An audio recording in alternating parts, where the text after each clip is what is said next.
नमस्कार मेरे प्यारे कृषि योद्धाओं, स्वागत है आप सभी का ब्राइट एग्रो क्लासेस के डिजिटल प्लेटफॉर्म पर। साथियों, आज अपन बात करने वाले हैं अपनी जो सब्जेक्ट है हॉर्टिकल्चर सब्जेक्ट, जिसमें अपन बात करते हैं पोस्ट हार्वेस्ट टेक्नोलॉजी। अपन बात करेंगे कि हॉर्टिकल्चर में अपन कटाई के बाद में क्या क्या चीजें कर सकते हैं, उनमें कहीं ना कहीं अपन वैल्यू एडिशन कैसे कर सकते हैं, इस सब्जेक्ट के बारे में बात करने वाले हैं। और आई होप आप सभी के जितने भी पेपर हुए हैं बहुत अच्छे हुए हैं।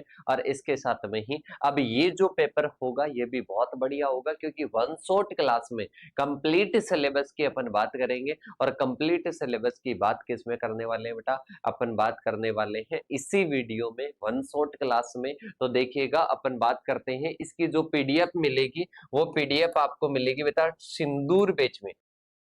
जो अपना सिंदूर बैच है अपने ब्राइट एग्रो क्लासेस के ऐप पर अवेलेबल है, जो कि आप प्ले स्टोर के माध्यम से या डिस्क्रिप्शन में लिंक दिया हुआ है उसके माध्यम से आप डाउनलोड कर सकते हो, या इसके साथ में अपने एक मोबाइल नंबर है उन पर आप मैसेज करके डाउनलोड कर सकते हो। लिंक आपको अवेलेबल हो जाएगी। ठीक है, सभी साथी आपका नाम, कॉलेज का नाम, वो सारी चीजें क्या करोगे, इन्हीं नंबरों पर मैसेज करोगे। तो अपन शुरू करते हैं। सबसे पहले इस सब्जेक्ट के बारे में समझते हैं कि ये सब्जेक्ट अपने को क्या कहना चाह रही है। देखिएगा, अपन बात करते हैं जो हॉर्टिकल्चर है, हॉर्टिकल्चर अपने सब्जेक्ट है, इसमें कहीं ना कहीं अपन बात करते हैं जैसे कि फ्रूट्स है, फ्रूट्स है, और इसके साथ में ही अपन बात करते हैं वेजिटेबल्स है। इनकी अपन क्या करते हैं, इनकी अपन कहीं ना कहीं प्रोसेसिंग करते हैं। इनकी क्या करते हैं बेटा, प्रोसेसिंग करते हैं। और इस प्रोसेसिंग के माध्यम से उनको क्या बना दिया जाता है, उनकी वैल्यू एडिशन कर दी जाती है। उनकी वैल्यू एडिशन कर दी जाती है। वैल्यू एडिशन का मतलब क्या होता है, उनका मूल्य बढ़ा दिया जाता है। सपोज कीजिएगा, एग्जांपल याद करते हैं अपन, टोमेटो। टोमेटो का अपन क्या कर तैयार कर देते हैं, कहीं ना कहीं टमाटर का अपन सॉस तैयार कर देते हैं। तो वो अपने क्या होता है, वो अपने कहीं ना कहीं क्या होता है बेटा, वो कहीं ना कहीं इसी सब्जेक्ट में बात करेंगे कि जो अपनी फल सब्जियां होती है उनमें कैसे वैल्यू एडिशन कर सकते हैं और कैसे उनका मूल्य संवर्धन कर सकते हैं, मूल्य संवर्धन कर सकते हैं, इसके बारे में बात करेंगे। प्रोसेसिंग कैसे कर सकते हैं, जैसे कि जैम, जली बनाना, ये सारी चीजें इसी सब्जेक्ट में अपन क्या करने वाले, स्टडी करने वाले हैं। वन बाय वन सारी चीजें अपन समझेंगे। सबसे पहले है importance of post harvest. Post harvest की बेटा अपन बात करते हैं तो कटाई के बाद में, कटाई के बाद में कहीं ना कहीं प्रोसेसिंग, और इसके साथ में ही फ्रूट्स ऑफ वेजिटेबल्स, मतलब बात करते हैं कटाई के बाद में फलों और सब्जियों की जो प्रोसेसिंग होती है उस प्रोसेसिंग का क्या महत्व है। तो देखिएगा, अपन बात करते हैं फल और सब्जियों के जो रक्षण होता है, कहीं ना कहीं प्रोसेसिंग होती है। अब इसका क्या महत्व होता है, महत्व की अपन बात करते हैं तो ज्यादातर जो अपनी फसलें हैं, ज्यादातर अपन फसलों की बात करते हैं तो बेटा वो क्या हो जाती है, सब्जियां और जो फल है वो कहीं ना कहीं अपन बात करते हैं तो 2% ही क्या कर पाते हैं, 2% को यूज कर पाते हैं, मतलब प्रोसेसिंग कर पाते हैं 2% की। बाकी 25 से 30% क्या हो जाते हैं, खराब हो जाते हैं बिना यूटिलाइज किए, बिना यूटिलाइज किए ही क्या हो जाते हैं, खराब हो जाते हैं। तो इस 25 से 30% का क्या कर सकते हैं अपन, प्रोसेसिंग कर सकते हैं, और प्रोसेसिंग के द्वारा इनका मूल्य बढ़ा सकते हैं। प्रोसेसिंग के द्वारा क्या कर सकते हैं बेटा, मूल्य कहीं ना कहीं क्या कर सकते हैं, बढ़ा सकते हैं। तो ध्यान से समझना कि अपने पोस्ट हार्वेस्ट जो होती है प्रोसेसिंग, मतलब कटाई के बाद में जो प्रोसेसिंग होती है कहीं ना कहीं फल और सब्जियों की, अपन उसका महत्व की बात कर रहे हैं तो महत्व की बात करते हैं 2% का ही क्या कर पाते हैं, प्रोसेसिंग कर पाते हैं, और बाकी के 25 से 30% क्या हो जाते हैं, खराब हो जाते हैं। और कहीं ना कहीं प्रोसेसिंग से क्या होता है, मूल्य बढ़ता है, मतलब अपन ओनली क्या कर पाते हैं, ओनली कहीं ना कहीं 2% की प्रोसेसिंग कर सकते हैं। ये जो खराब हो रहा है, इस खराब होने वाले प्रोडक्ट्स की क्या कर सकते हैं, कहीं ना कहीं प्रोसेसिंग करके उनकी वैल्यू एडिशन अपन बढ़ा सकते हैं। तो देखिएगा, अपन बात करते हैं फल व सब्जियों को उनकी किस्म में बिना परिवर्तन किए अधिक समय तक सुरक्षित रखना क्या होता है बेटा, फल व सब्जियों का क्या होता है, प्रिरक्षण होता है।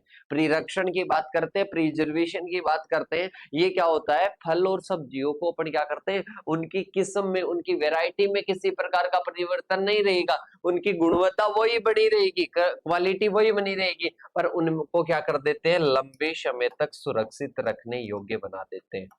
लंबे समय तक सुरक्षित रखने योग्य उनको बना दिया जाता है। तो ये क्या होता है, फल और सब्जी प्रिरक्षण होता है। मतलब बात करते हैं फल व सब्जियों को उनकी किस्म में बिना परिवर्तन किए अधिक समय तक क्या रखना होता है, उनको सुरक्षित रखना होता है। तो ये क्या होता है, ये कहीं ना कहीं अपने प्रोसेसिंग होता है। प्रोसेसिंग किस में करते हैं, फल और सब्जियों में करते हैं। तो आई होप आप सभी को समझ में आ गया कि फल और सब्जियों को अपन क्या करते हैं बेटा, उनकी किस्म में बिना परिवर्तन किए उनको क्या करते हैं, कहीं ना कहीं अधिक समय तक सुरक्षित रखते हैं। अब बेटा आपको पता है कि अगर कोई भी प्रोडक्ट है, कोई भी प्रोडक्ट है जल्दी से खराब हो जाएगा, अपने काम में ही नहीं आएगा, तो किसान कहीं ना कहीं उधर की ओर रुचि नहीं रखेगा, मतलब खेती में कहीं ना कहीं अपनी रुचि कम रखेगा, इंटरेस्ट कम रखेगा। अब इंटरेस्ट बढ़ाना है तो ये अपने को जानकारी किसानों को देनी पड़ेगी कि आप क्या कर सकते हो, उनको प्रिजर्व रख के लंबे समय तक खराब होने से क्या कर सकते हो, बचा सकते हो।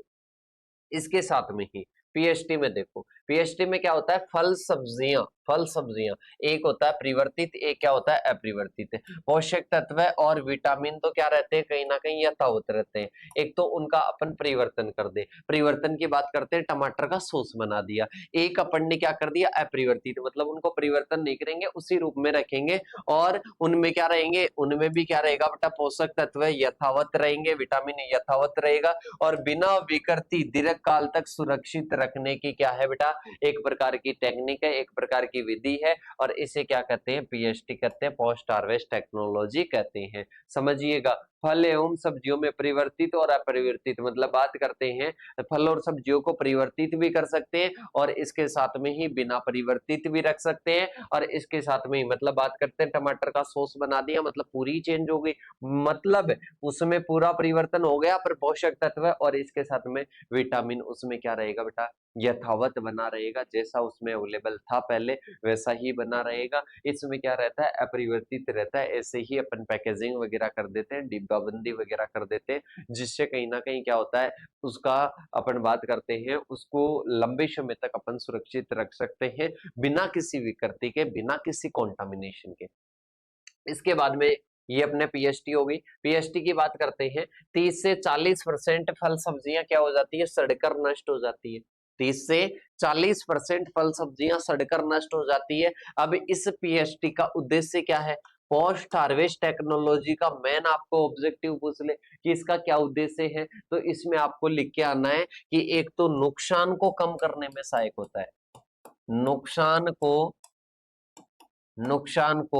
कम करने में सहायक होता है, नुकसान को कम करने में क्या होता है बेटा, सहायक होता है। दूसरा आता है सफिशियंट फूड सप्लाई, मतलब भोजन की आपूर्ति करना, भोजन की आपूर्ति करना। अरे क्या करना बेटा, भोजन की आपूर्ति करना, इसका क्या है, मुख्य उद्देश्य है। क्योंकि अगर 30 से 40% जो क्या हो रहा है, खराब हो रहा है, अगर उसे बचा लिया जाता है तो भाई साहब कहीं ना कहीं आपूर्ति उसकी सप्लाई करेंगे, और सप्लाई करेंगे तो भोजन की क्या हो जाएगी, आपूर्ति हो जाएगी, नुकसान भी कम हो जाएगा। पीएचटी पोस्ट हार्वेस्ट टेक्नोलॉजी अपन अपनाएंगे तो इससे क्या होगा, नुकसान भी कम हो जाएगा। क्या हो जाएगा बेटा, नुकसान भी इससे क्या हो जाएगा, कम हो जाएगा। तो ये अपने क्या है बेटा, ये कहीं ना कहीं इसके ऑब्जेक्टिव है, इसके उद्देश्य है। आई होप आप सभी को समझ में आ गया। शुरू से अपन वही चीजें देख रहे हैं कि फल और सब्जियों में अपने को किसी प्रकार का कोई परिवर्तन नहीं करना, उनकी गुणवत्ता वगैरह में, किस्म वगैरह में, और फिर उनको लंबे समय तक उनकी सेल्फ लाइफ बढ़ाते हैं,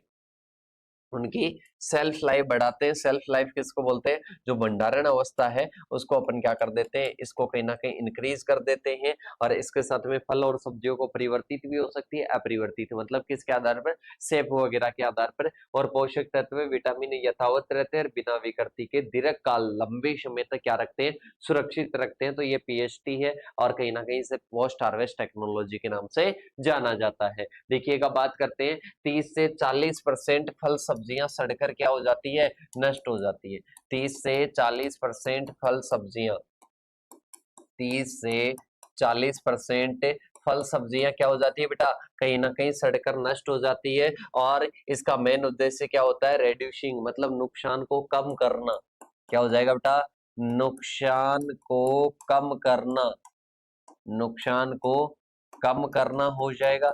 दूसरा हो जाएगा सफिशियंट फूड सप्लाई, मतलब पर्याप्त मात्रा में अपन क्या कर सकें, भोजन की आपूर्ति कर सकें, भोजन की आपूर्ति कर सके। अरे क्या कर सके बेटा, भोजन की आपूर्ति कर सके। तो ये क्या है, ऑब्जेक्टिव है, ये क्या है बेटा, उद्देश्य है। इसके बाद में महत्व की बात करते हैं। सबसे पहला इंपॉर्टेंस तो यही है कि अपन फल और सब्जियों को क्या कर लेते हैं, खराब होने से बचा लेते हैं। मतलब जो मटेरियल अपना खराब हो रहा था उसको अपन ने क्या कर लिया, खराब होने से बचा लिया। तो पीएचटी का पहला महत्व हो गया। असमय फल और सब्जियों की आपूर्ति होना। बेटा अभी मैं बात करता हूं कि मेरे पास में फ्रीजर हुआ, लंबे समय तक सेल्फ लाइफ बढ़ा देते हैं, लंबे समय तक अपन भंडारित कर लेते हैं।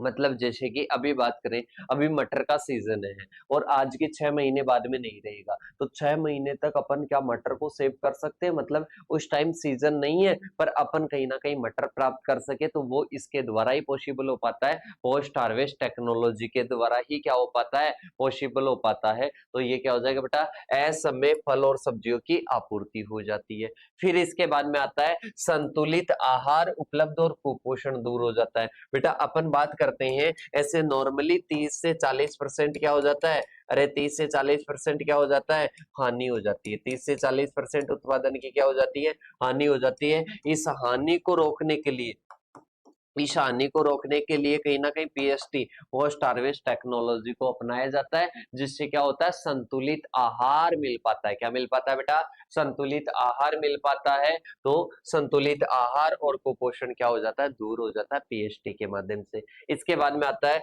राष्ट्रीय उद्योगों का विकास। मतलब इससे क्या होता है, अगर अपन पीएचडी कर रहे हैं, जैसे कि सपोज आप क्या बना रहे हो, आप कहीं ना कहीं जैम बना रहे हो, जेली बना रहे हो, टमाटर का सॉस बना रहे हो, तो ये क्या कर पाता है बेटा, इससे कहीं ना कहीं ये ऐसे तो है नहीं कि घर पर आप बना लोगे, कॉमर्शियली रूप से, वाणिज्यिक रूप से बड़े पैमाने पर आप इसको अगर बेचना चाहते हो, तो आप घर पर तो बनाने से रहे, कहीं ना कहीं उद्योगों का विकास होगा। उद्योगों को विकास होगा तो कहीं ना कहीं क्या मिलेगा, रोजगार मिलेगा। और अगर इसको निर्यात करेंगे तो क्या होगा बेटा, निर्यात करेंगे तो कहीं ना कहीं विदेशी मुद्रा अर्जित होगी और इसके साथ में सैनिकों को आपूर्ति होगी। बेटा एक चीज बताइएगा कि अपने यहाँ पर कोई प्रोडक्ट है, जैसे कि आम है, अब आम को अपन भेजना चाहते हैं पाकिस्तान बॉर्डर पर जो सैनिक है उनके पास में। अब पाकिस्तान बॉर्डर पर अपन भेजने के लिए क्या करेंगे, अरे भेजने के लिए क्या करेंगे, कोई भी साधन में रखेंगे फिर भेजेंगे। अब इससे क्या हो जाता है, वो रास्ते में ही खराब हो जाता है। पर अगर उसकी सेल्फ लाइफ अपन बढ़ा देते हैं तो वो कहीं ना कहीं सैनिकों को भी क्या हो जाता है, आपूर्ति हो जाती है। तो ये भी क्या है, महत्व है, रोजगार मिल जाता है। और इसके साथ में होम साइंस को बढ़ावा मिलता है। होम साइंस में कहीं ना कहीं यही स्टडी करते हैं, अरे बेटा होम होम की बात करते हैं, घर घर पर खाने पीने का सामान बनाते हैं, तो होम साइंस को बढ़ावा मिलता है। ट्रांसपोर्टेशन में सुविधा होती है, अपने को फालतू की ये झंझट नहीं रहती है कि प्रोडक्ट खराब हो जाएगा। अपने माइंड में ये बॉदरेशन नहीं रहती है कि प्रोडक्ट खराब हो जाएगा। अरे कौन सी नहीं रहती है, प्रोडक्ट खराब होने का होने का डर नहीं रहता है, प्रोडक्ट खराब होने का डर नहीं रहता है। ठीक है, तो ये क्या हो जाएगा, नेक्स्ट हो जाएगा।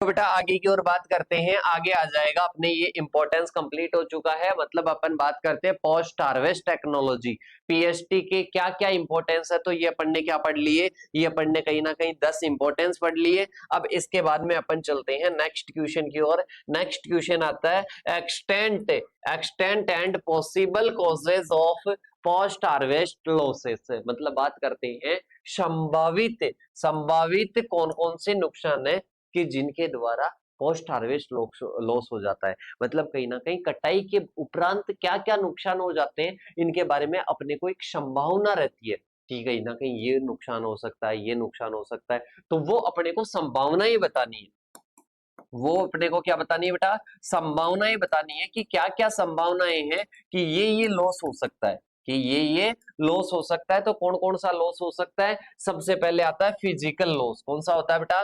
Physical loss. अपना कोई भी प्रोडक्ट होता है, प्रोडक्ट में सबसे पहले प्रकार का लॉस होता है जिसको अपन बोलते हैं फिजिकल लॉस।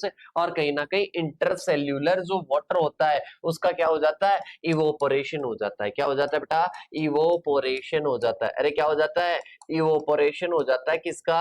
अपने जो इंटरसेल्यूलर वाटर होता है, इंटरसेल्यूलर वाटर होता है उसका क्या हो जाता है? कहीं ना कहीं इवोपोरेशन हो जाता है। तो पहला फिजिकल लॉस हो गया।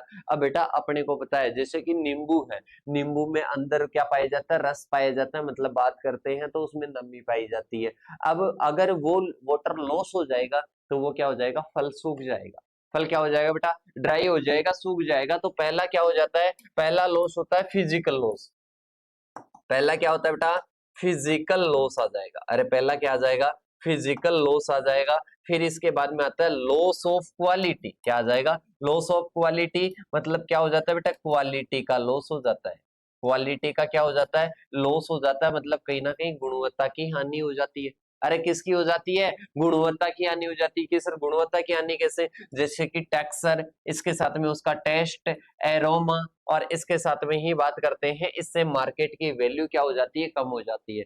मतलब अपन बात करते हैं कि जो भी अपन प्रोडक्ट को बेचते हैं तो उसमें क्या हो जाता है? अपन जैसे कि पोस्ट हार्वेस्ट कहीं ना कहीं नहीं कर रहे हैं, उसमें कोई भी प्रोसेसिंग नहीं कर रहे हैं। उसके अलावा अगर ऐसे ही बेचते हैं तो उसकी टेक्सचर में कहीं ना कहीं, जैसे कि अपन बात करते हैं कोई भी केला है, अब केले को अपन ने क्या कर दिया? पैक करके मतलब ऐसे नॉर्मली तरीके से बेच दिया। तो वो क्या होता है बेटा? वो कहीं ना कहीं उसकी टेक्सचर बिगड़ जाएगी। वो यहाँ से टूट गया, यहाँ से टूट गया, तो उसकी टेक्सचर बिगड़ जाएगी। इसके साथ में ही उसका टेस्ट बिगड़ जाता है, एरोमा बिगड़ जाती है। तो बेटा ये कहीं ना कहीं पोस्ट हार्वेस्ट लॉस होते हैं। इसके बाद में आता है कॉजेज की बात करते हैं कि वो लॉस तो होते हैं, अपने को तो पता है, पर ये जो लॉस होते हैं ये क्यों होते हैं? सबसे पहला होता है, अपन बात करते हैं माइक्रो ऑर्गेनिज्म। पहला क्या होता है बेटा? Micro organism. मतलब बात करते हैं सूक्ष्म जीवों के द्वारा। किसके द्वारा होता है बेटा? सूक्ष्म जीवों के द्वारा। सूक्ष्म जीवों के द्वारा क्या होता है? लॉस होता है। बेटा अपन बात करते हैं कोई भी अपने पास में क्या हो जाता है, कोई भी अपने पास में खाने पीने का कोई भी फल फ्रूट है, सब्जी है, तो वो क्या हो जाती है? वो कहीं ना कहीं अपन ज्यादा दिन तक रख देते हैं तो वो सड़ गल जाती है। मतलब उसमें कीट वगैरह लग जाते हैं, उसमें जीवाणु वगैरह, फंगस वगैरह लग जाती है। तो अपन बात करते हैं माइक्रो ऑर्गेनिज्म कारण है पोस्ट हार्वेस्ट लॉस का। तो जैसे कि अपन बात करते हैं फफूंद हो जाएगा, जीवाणु हो जाएगा और कीट हो जाएगा। इसके बाद में आता है अपने पास में मैकेनिकल। मैकेनिकल की बात करते हैं चोट लगने से। क्या होता है बेटा? चोट लगने से भी कई प्रकार की क्या हो जाती है? हानियां हो जाती है। क्या हो जाता है? नुकसान हो जाता है। चोट लगने से कोई भी अपने पास में फ्रूट्स वगैरह है, सब्जी वगैरह है, तो उस पर चोट लगी, चोट लगी तो भाई साहब उस पर क्या हो गई? हानि हो गई। और उसको अपन क्या बोलते हैं? मैकेनिकल कॉजेज बोलते हैं। क्या बोलते हैं बेटा? मैकेनिकल कॉजेज बोलते हैं। तो ये क्या है? ये कहीं ना कहीं पोस्ट हार्वेस्ट मतलब कटाई के बाद में होने वाले नुकसान है, और इन नुकसानों के ये कारण है कि इन कारणों से मेनली होता है। इसके बाद में आता है नेक्स्ट, अपने कोजेज आता है, नेक्स्ट कारण आता है, वो कारण है लेक ऑफ मार्केट डिमांड। मतलब कहीं ना कहीं अपन बात करते हैं मार्केट में डिमांड ही नहीं है। जो अपन प्रोडक्ट है, अपने पास में प्रोडक्ट है, अपने पास में क्या है बेटा? अपने पास में कोई उत्पाद है, उस उत्पाद की मांग ही नहीं है। अरे भाई साहब उस उत्पाद की क्या हो गई? मांग ही खत्म हो गई। मांग ही नहीं है, मतलब उसकी परिवहन की सुविधाएं नहीं है, तो बेटा वो कहीं ना कहीं क्या हो जाता है? प्रोडक्ट खत्म क्या हो जाता है? कहीं ना कहीं खराब हो जाता है। जैसे कि मैं बात करूं, आज मेरे पास में 10 किलोग्राम केलों की तोड़ाई हुई। अब मैं मार्केट में लेने गया तो वहां पर बोले कि भाई साहब आज नहीं चाहिए, हमारे को 3 दिन बाद में चाहिए। अब 3 दिन बाद में वो 10 किलोग्राम खराब हो जाएंगे। तो वो पोस्ट हार्वेस्ट के बाद में खराब होने का मतलब क्या होता है? इसका मतलब होता है कटाई के बाद में खराब होने का, कि lack of market demand, market में डिमांड नहीं रहती है। इसके बाद में आता है स्टोरेज। स्टोरेज की अच्छी कंडीशन नहीं है। जहां पर आपने स्टोर किया, जहां पर आपने जो प्रोडक्ट्स है, फल सब्जियां हैं, फल सब्जियों को क्या किया? स्टोर किया। अरे फल सब्जियों को क्या किया? स्टोर किया। तो स्टोर करने की जो स्थिति थी, स्टोर करने की जो स्थिति थी, जो कंडीशन थी, वो कहीं ना कहीं बेकार थी, वो कहीं ना कहीं सही नहीं थी। तो वहां पर क्या हो जाता है? बैड कंडीशन, मतलब स्टोरेज की कंडीशन ठीक नहीं है। इसके बाद में देखिएगा आगे की ओर बात करते हैं बेटा, आगे आता है अपने पास में post harvest factor affecting, post harvest factor affecting the quality of fruit and vegetable. मतलब अपन बात करते हैं बेटा कटाई के बाद में कहीं ना कहीं जो क्वालिटी होती है, इस क्वालिटी को प्रभावित करने वाले कारक कौन कौन से हैं फ्रूट और वेजिटेबल्स में। तो अपन बात करते हैं कि कोई भी प्रोडक्ट है, उस प्रोडक्ट की अपन ने प्रोडक्ट की बात करते हैं, यहाँ पर फल सब्जियों की बात कर रहे हैं, तो फल सब्जियों में अपन कटाई के बाद में कौन कौन से ऐसे कारक है जो कि उसकी क्वालिटी को प्रभावित करते हैं। तो सबसे पहले आता है इन्वायरमेंटल फैक्टर से, मतलब बात करते हैं पर्यावरण से संबंधित कारक। कौन सा हो जाएगा बेटा, पर्यावरण संबंधित कारक हो जाएगा।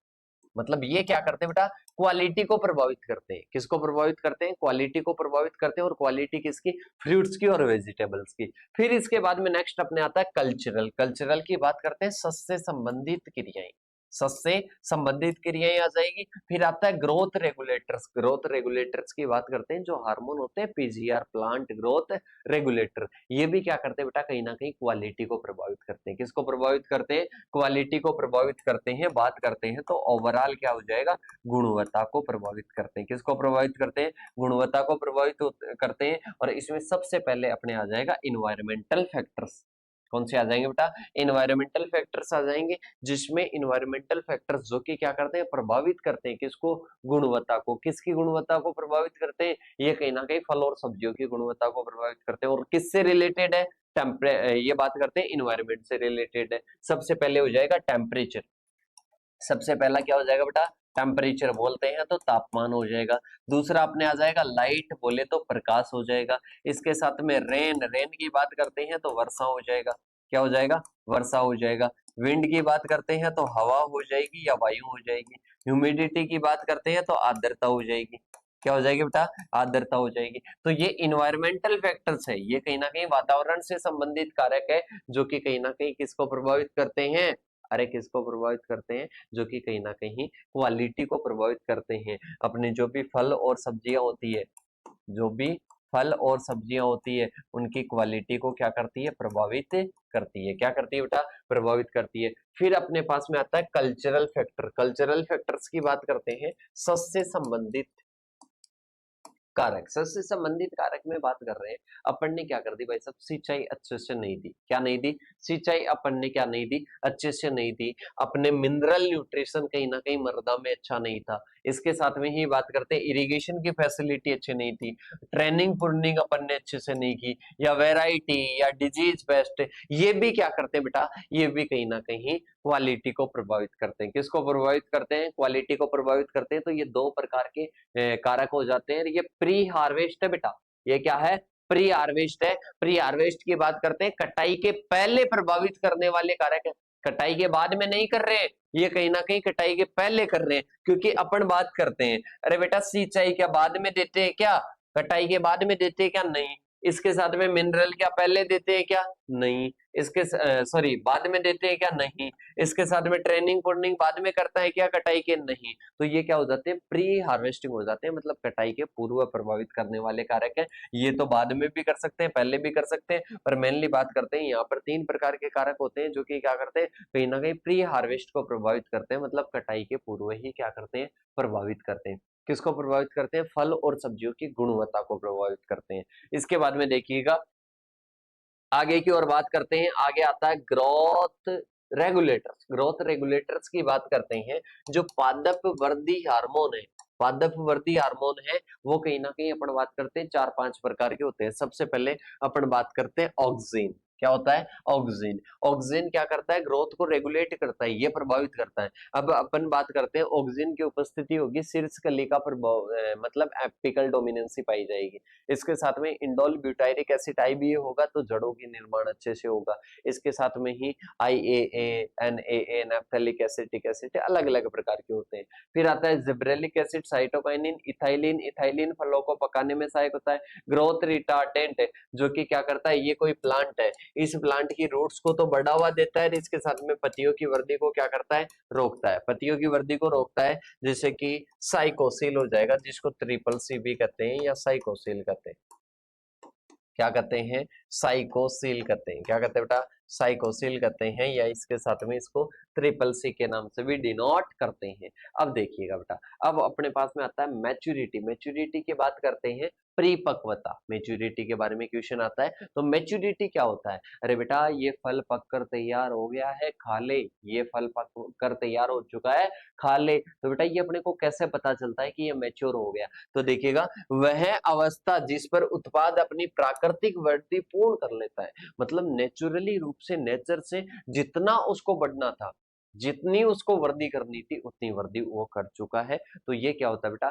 ये कहीं ना कहीं मैच्योरिटी होता है। मतलब कोई भी प्लांट है, जैसे कि अपन बात करते हैं, कोई भी अपने पास में फ्रूट है, फ्रूट की बात करते हैं, तो चीकू प्राकृतिक वृद्धि करता है। चीकू की बात करते हैं तो चीकू प्राकृतिक वृद्धि करता है, तो ये अपनी पूरी शेप ले लेता है, पूरी शेप ले लेता है। इसके बाद में पकाया इसको बाद में दिया जाता है। तो कहीं ना कहीं अपन बात करते हैं, तो प्राकृतिक वृद्धि पूर्ण कर लेता है, उसको अपन क्या कहते हैं? मैच्योरिटी कहते हैं। उसको क्या कहते हैं बेटा? मैच्योरिटी या परिपक्वता कहते हैं। मतलब वो क्या कर लिया? वो अपनी प्राकृतिक वृद्धि को क्या कर लिया? मतलब प्राकृतिक वृद्धि को पूर्ण कर लिया। तो ये क्या होता है? मैच्योरिटी होता है। इसकी 3 स्टेज होती है। पहले आता है मैच्योरेशन, फिर आता है राइपनिंग, फिर आता है सेंससनेस, मतलब बात करते हैं सीनेसेंस।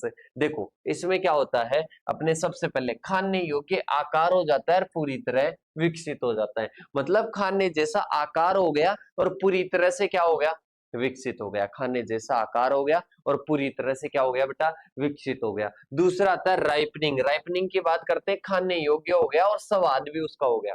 मतलब अब उसको आप खा सकते हो। पहले तो खाने जैसा आकार हुआ था, अब भाई साहब स्वाद भी हो गया और खाने योग्य हो गया। तो अब इसको क्या कर सकते हो? राइपनिंग पर क्या कर सकते हो? मतलब पहले मैच्योरिटी, मतलब मैच्योर हो गया। अब इसके साथ में राइपनिंग, राइपनिंग की बात करते हैं, वो क्या हो चुका है? वो राइप हो चुका है, वो पक चुका है। अब पक गया तो भाई साहब उसको खा सकते हो। फिर आता है सीनेसिंस, मतलब अब खराब होने वाला है। भाई साहब अब क्या होने वाला है? खराब होने वाला है, मतलब खराब हो गया, ऐसे मतलब बूढ़ापा आ गया। क्या आ गया? बूढ़ापा आ गया। तो सबसे पहले क्या होता है? सबसे पहले कहीं ना कहीं मैच्योरेशन आता है, जो कि खाने योग्य आकार हो जाता है, पूरा विकसित हो जाता है। इसके बाद में राइपनिंग, खाने योग्य हो जाता है, कहीं ना कहीं स्वाद भी वैसा हो जाता है। इसके साथ में अपन बात करते हैं सीनेसेंस की, बात करते हैं, अंतिम चरण होता है और खराब होने की स्टेज पर है। किस पर है? खराब होने की स्टेज पर है। इसके बाद में आता है मैच्योरिटी। 4 स्टेज में, 4 कैटेगरीज में डिवाइड होती है। किसमें डिवाइड होती है बेटा? मैच्योरिटी की बात करते हैं, मैच्योरेशन की बात करते हैं, तो ये 4 प्रकारों में डिवाइड है। अब मैच्योरिटी की बात करते हैं, तो एक तो होती है हॉर्टिकल्चर मैच्योरिटी। क्या होती है बेटा? हॉर्टिकल्चर मैच्योरिटी होती है वह स्तर जिस पर फल और सब्जियों को उपभोक्ता तक पहुंचाते हैं, कहीं ना कहीं अपन बात करते हैं, वो हॉर्टिकल्चर मैच्योरिटी होती है। मतलब ऐसी मैच्योरिटी जिसमें अपन क्या कर देते हैं भाई साहब? तुड़ाई करके कहीं ना कहीं किसानों तक पहुंचा देंगे, सॉरी उपभोक्ताओं तक पहुंचा देंगे, कंज्यूमर्स तक पहुंचा देंगे, जो कि इनका यूज करेंगे।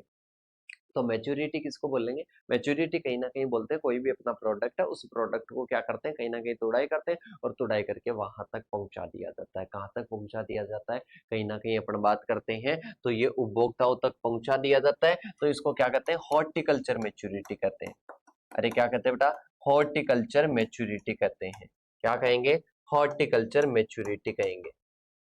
इसके बाद में आता है अपने पास में नेक्स्ट फिजियोलॉजिकल मैच्योरिटी। कौन सी आती है? Physiological maturity. मतलब बात करते हैं उसका, बात करते हैं उसमें क्या होगा बेटा? उसमें कहीं ना कहीं उसका शारीरिक आकार पूर्ण हो जाएगा। उसका जो शारीरिक आकार है, जो बाहरी आकार है, वो पूरा शरीर का आकार ले लेगी। तो उसको क्या कहते हैं? फिजियोलॉजिकल मैच्योरिटी कहते हैं। पूर्ण आकार प्राप्त कर लेता है, पूर्ण आकार प्राप्त कर लेता है, तो उसको क्या कहते हैं? फिजियोलॉजिकल मैच्योरिटी कहते हैं। अरे क्या कहते हैं बेटा? फिजियोलॉजिकल मैच्योरिटी कहते हैं। जब वो अपना आकार क्या ले लेता है? पूर्ण ले लेता है, तो उसको फिजियोलॉजिकल मैच्योरिटी कहेंगे। इसके बाद में आता है कॉमर्शियल मैच्योरिटी, मतलब बाजार की आवश्यकता, बाजार की आवश्यकता की, बाजार को किस प्रकार से वो चाहिए, बाजार की डिमांड किस प्रकार की है, तो वो अपने क्या है? जैसे हरे टमाटर होते हैं, लाल टमाटर होते हैं, बाजार में किस प्रकार की आवश्यकता है, दैट इज वो क्या होता है? Commercial maturity. हार्वेस्ट मैच्योरिटी की बात करते हैं, फलों की कटाई के लिए तैयार होने का संकेत है। मतलब कि भाई साहब अब कटाई कर लो, इसको क्या कहते हैं? हार्वेस्ट टेक्नोलॉजी, हार्वेस्ट मैच्योरिटी कहते हैं कि अब इस पॉइंट पर आप क्या कर लो? इसकी तुड़ाई कर लो, इस पॉइंट पर क्या कर लो? तुड़ाई कर लो तो उस पॉइंट को अपन क्या कहते हैं, हार्वेस्ट मैच्योरिटी कहते हैं। तो आई होप आपको यहाँ तक समझ में आ गया कि मैच्योरिटी क्या होती है, मैच्योरिटी की स्टेप्स क्या होती है, और कहीं ना कहीं इसकी स्टेज क्या क्या होती है। ठीक है, अब इसके बाद में आता है method of determination of maturity. मतलब अपन मैच्योरिटी को मेजर कैसे कर सकते हैं, मतलब बात करते हैं, आप तो मेरे को मेजर करने का मतलब होता है कि आप इस फल को या सब्जी को कैसे पता लगाओगे कि ये मैच्योर हो चुकी है, ये कहीं ना कहीं अब तुड़ाई की अवस्था पर है, कैसे पता लगाओगे, कमेंट करके बताओ।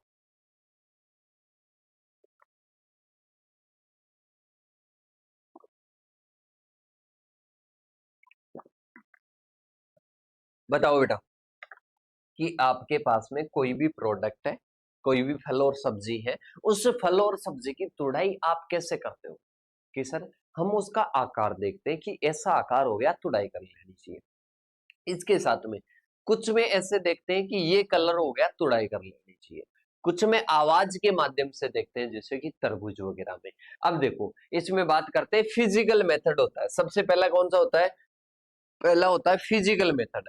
फिजिकल मेथड में उसकी साइज देखते हैं, उसकी शेप देखते हैं, उसका कलर देखते हैं, उसकी टेक्सचर देखते हैं। तो ये देखकर अपन क्या करते हैं बेटा, ये देखकर कहीं ना कहीं मैच्योरिटी का पता लगाते हैं कि कहीं ना कहीं उसकी शेप हो चुकी है कि नहीं हो चुकी है, उसकी कहीं ना कहीं साइज हो गई नहीं हुई, कलर, टेक्सचर, इन चीजों को देखकर क्या करते हैं बेटा, इन चीजों को देखकर कहीं ना कहीं पता लगाते हैं मैच्योरिटी का। और उसको, उस मेथड को अपन क्या कहते हैं, फिजिकल मेथड कहते हैं। इसको क्या कहते हैं, भौतिक विधि कहते हैं। अरे क्या कहते हैं बेटा, भौतिक विधि कहते हैं, कहीं ना कहीं फिजिकल मेथड कहते हैं। अरे क्या कहते हैं, भौतिक विधि या फिजिकल मेथड कहते हैं कि अपन बात करते हैं साइज, शेप, कलर, टेक्सचर, इनके आधार पर करते हैं। इसके बाद में आता है केमिकल मेथड।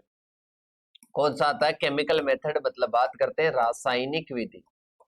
क्या आ जाएगी, रासायनिक विधि आ जाएगी। बात करते हैं तो केमिकल मेथड आ जाएगा। मतलब इसमें क्या करते हैं, टीएसएस देखते हैं, टोटल सोल्यूबल सॉलिड देखते हैं। क्या देखते हैं बेटा, टोटल सोल्यूबल सॉलिड देखते हैं, और कहीं ना कहीं उसकी एसिडिटी देखते हैं। अपने कोई भी प्रोडक्ट है, कोई भी फल सब्जी है, उसकी एसिडिटी देखकर कहीं ना कहीं मैच्योरिटी का पता लगाया जाता है। तो ये क्या होता है बेटा, केमिकल मेथड होता है। फिर होता है फिजियोलॉजिकल मेथड। उसकी रेस्पिरेशन और उसके प्रोडक्शन को देखकर पता लगाया जाता है कि ये मैच्योर हो चुका है या नहीं हो चुका है। तो ये क्या है बेटा, कहीं ना कहीं मैच्योरिटी को देखने के क्या है बेटा, प्रकार है कि मैच्योरिटी अपन किस प्रकार से देख सकते हैं। इसके बाद में राइपनिंग की बात करते हैं।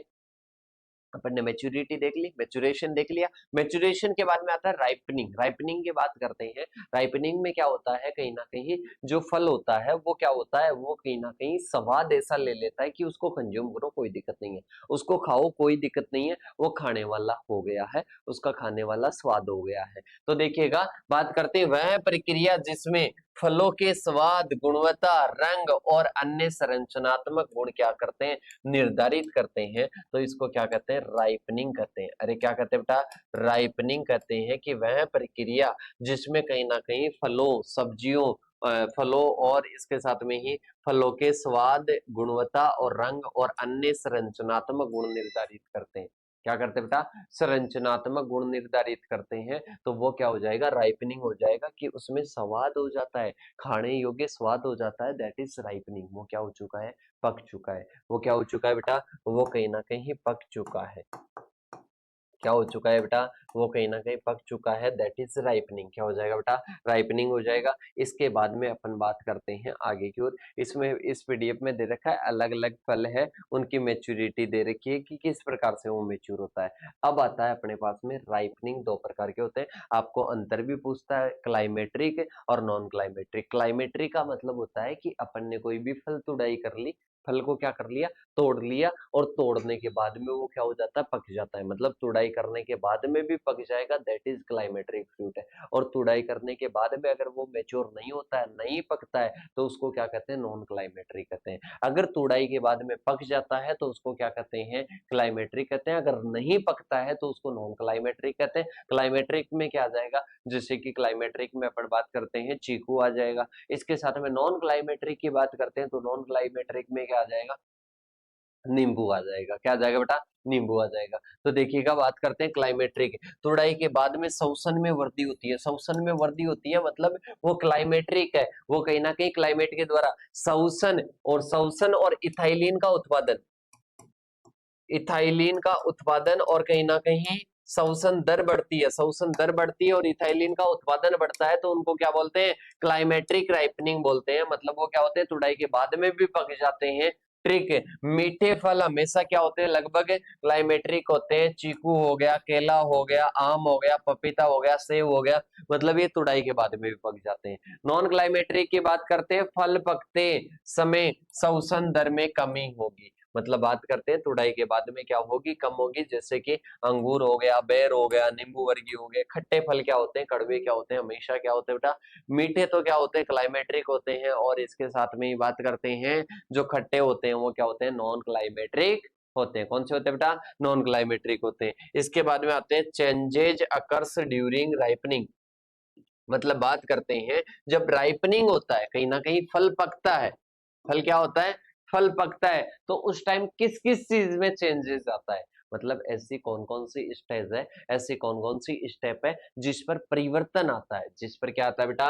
परिवर्तन आता है। अरे क्या आता है? जिस पर कहीं ना कहीं परिवर्तन आता है, तो वो अपने को क्या बताना है? वो परिवर्तन बताने हैं। अरे किसमें? फलों में, सब्जियों में, फलों में और इसके साथ में सब्जियों में परिवर्तन बताने हैं। फलों में और सब्जियों में क्या बताने? परिवर्तन बताने। जैसे कि कलर में परिवर्तन आता है, कलर में चेंज आता है। कार्बनिक अम्ल में परिवर्तन आता है, टेक्सचर में, टेस्ट में, एरोमा में, इनमें क्या होता है बेटा? परिवर्तन होता है।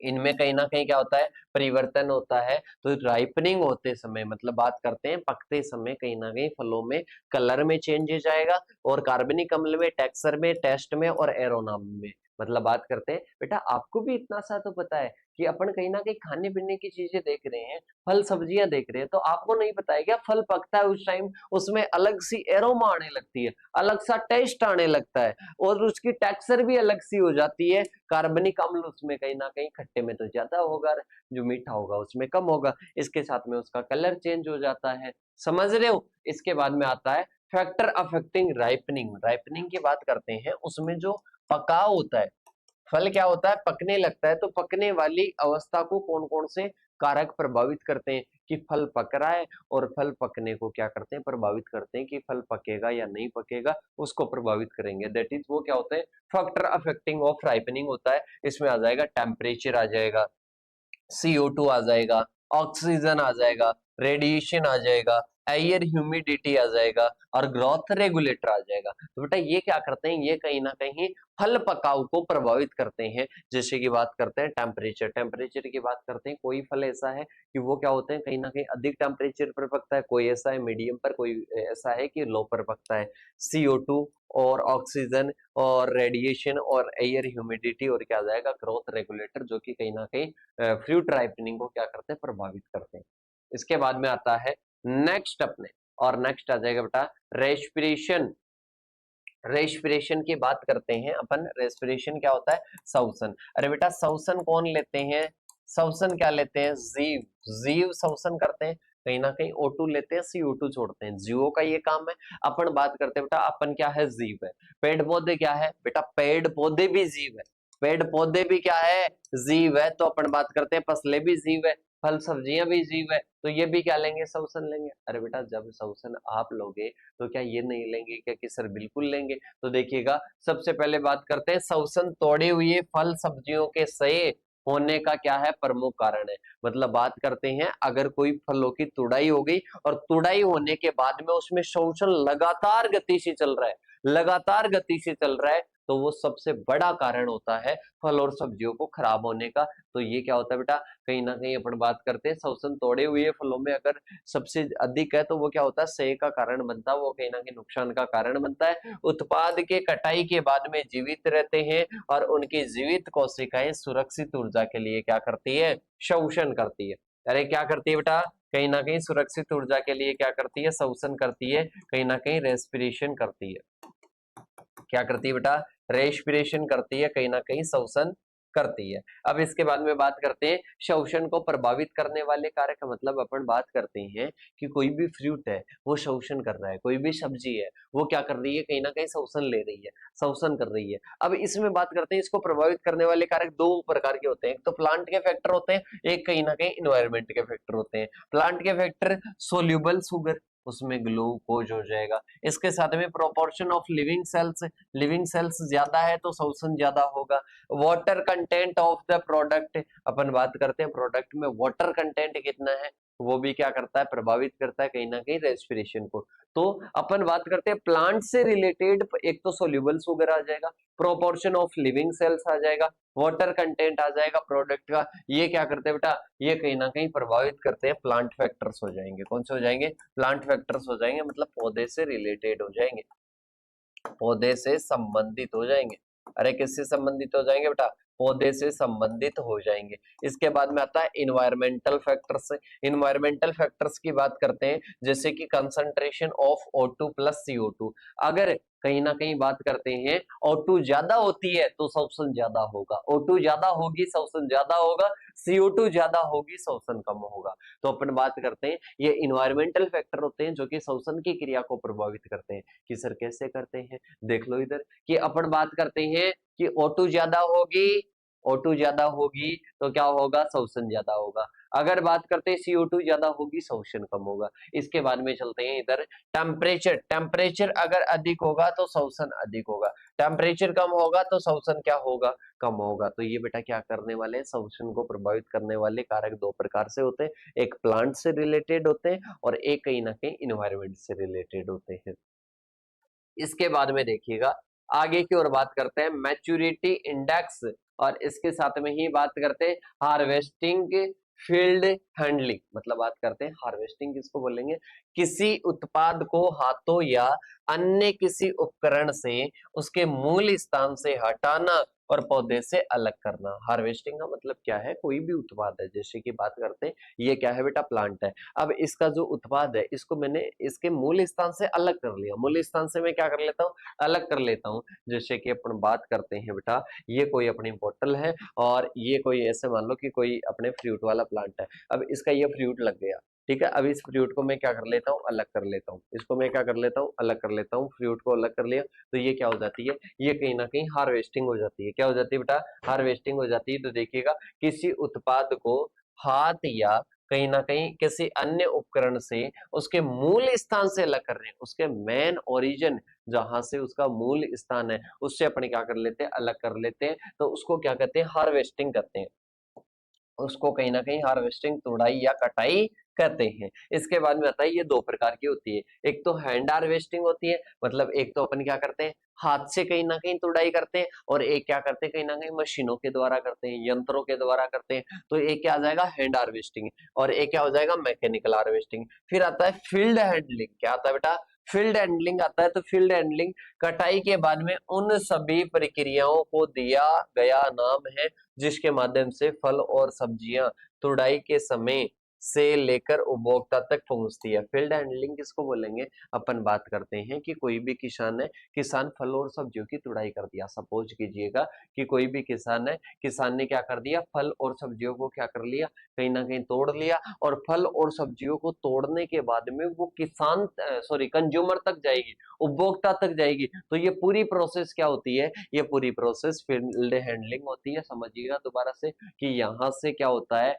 कोई कहीं ना कहीं अपन बात करते हैं कोई भी प्रोडक्ट तैयार होता है, मतलब ये क्या हो गया, कोई फ्रूट है मेरे पास में, इस फ्रूट को कहीं ना कहीं कंज्यूमर यहाँ पर है और इस कंज्यूमर तक मेरे को पहुंचाना है। तो ये क्या हो जाती है, ये पूरी प्रोसेस, इसमें जो भी प्रोसेस शामिल होती है ये फील्ड हैंडलिंग होती है।